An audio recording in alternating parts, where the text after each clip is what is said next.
Restaurant স্টাইলের লাল লাল ঝাল ঝাল চিকেন কষা খেতে আমরা কিন্তু সকলেই খুব ভালোবাসি। আর এই আইটেমটাই যদি আমরা প্রত্যেকে বাড়িতে রান্না করে নিতে পারি এবং খুব অল্প উপকরণ দিয়ে আর সব থেকে বড় কথা অল্প সময় যদি বানাতে পারি তাহলে কিন্তু খুব ভালো লাগবে। তো আজকে আমরা সেই রেসিপিটাই চলুন শেয়ার করে নিই।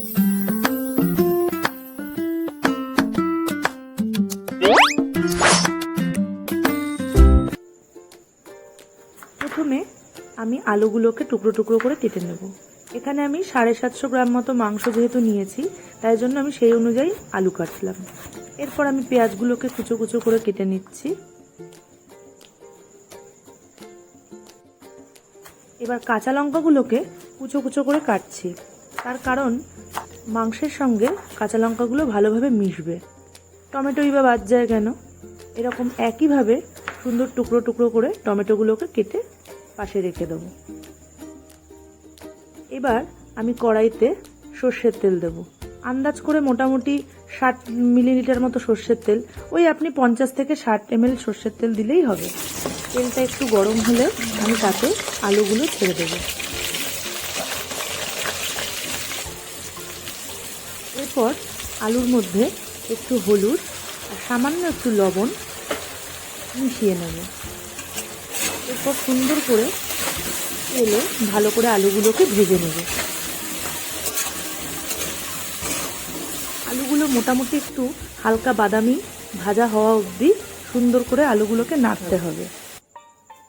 এরপর ওই একই তেলে আমি সাদা জিরে ফোড়ন দেব, সাথে দিয়ে দেবো 2টো তেজপাতা, শুকনো লঙ্কা, এছাড়া দেব দারচিনি, এলাচ আর লবঙ্গ। প্রত্যেকটি উপকরণ কিন্তু অল্প পরিমাণে দিলেই হবে। মশলাগুলোকে করার জন্য আমি এরপর দিয়ে দেবো পেঁয়াজ, তার সাথে কেটে রাখা কাঁচা লঙ্কাগুলো। এগুলো একসাথে আমি কড়াইতে ভালো করে নেড়ে নেব। পেঁয়াজগুলো আমাকে ততক্ষণ অবধি ভাজতে হবে যতক্ষণ না পেঁয়াজের রং পরিবর্তন হয়ে হালকা বাদামি হয়ে যায়। এরপর মিক্সিতে আমি আগে থেকে একটা পেস্ট বানিয়ে রেখেছিলাম, যার মধ্যে আমি দিয়েছিলাম গোটা জিরে, গোটা ধনে, রসুন, আদা আর শুকনো লঙ্কা। এটা দিয়ে মিক্সিতে আমি একটা সুন্দর পেস্ট বানিয়ে নিয়েছি। পেঁয়াজটা যেই না হালকা বাদামি ভাজা হয়েছে তখনই আমি ওর মধ্যে এই পেস্টটা দিয়ে দেব।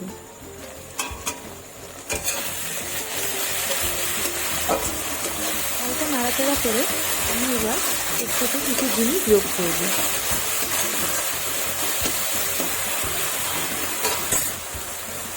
দিয়ে দিলাম 2 চা চামচ মতো হলুদ গুঁড়ো। এবার দেব লবণ। লবণটা স্বাদ অনুযায়ী আমাকে যোগ করতে হবে। এবার দেব 1 টেবিল চামচ কাশ্মীরি লঙ্কার গুঁড়ো।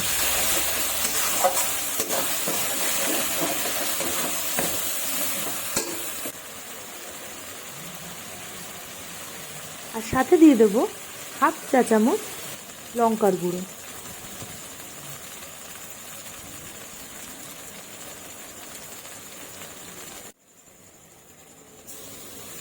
এবার আমি এর সাথে অল্প কিছু চিনি দিয়ে দেব, তার সাথে যোগ করব কাসুরি মেথি। সবকটা মশলা ভালোভাবে মিশে গেলে তার সাথে আমি টমেটো যোগ করব। তেলটা ছেড়ে দিলে তখনই কিন্তু আমি টমেটোটা যোগ করব। টমেটোটা ভালো মতো সেদ্ধ হয়ে গেলে এবার আমি দিয়ে দিলাম মাংসটা। মাংস কিন্তু আমি ম্যারিনেট করে রাখিনি, যেহেতু আমি খুব অল্প সময়ের মধ্যে মাংস তৈরি করছি তাই মাংসতে কোনো কিছু যোগ না করে একবারই দিয়ে দিয়েছি।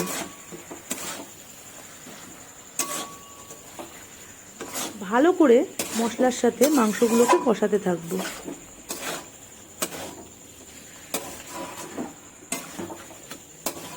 যত ভালো করে কষাবো তত কিন্তু এর স্বাদ বাড়বে। এরপর আমি আলুগুলোকে যোগ করে নিয়েছি। আলুগুলো আগেই ভাজা ছিল। এরপর মাংস, আলু আর ওই মশলাগুলো খুব ভালো করে নাড়াচাড়া করে নেব।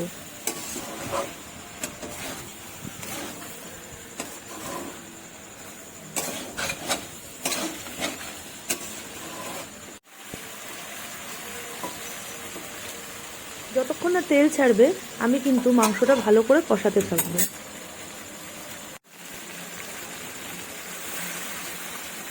তেল ছেড়ে দিয়েছে আর আমার মাংস কষানোও হয়ে গেছে। এবার আমি এতে যোগ করলাম গরম জল।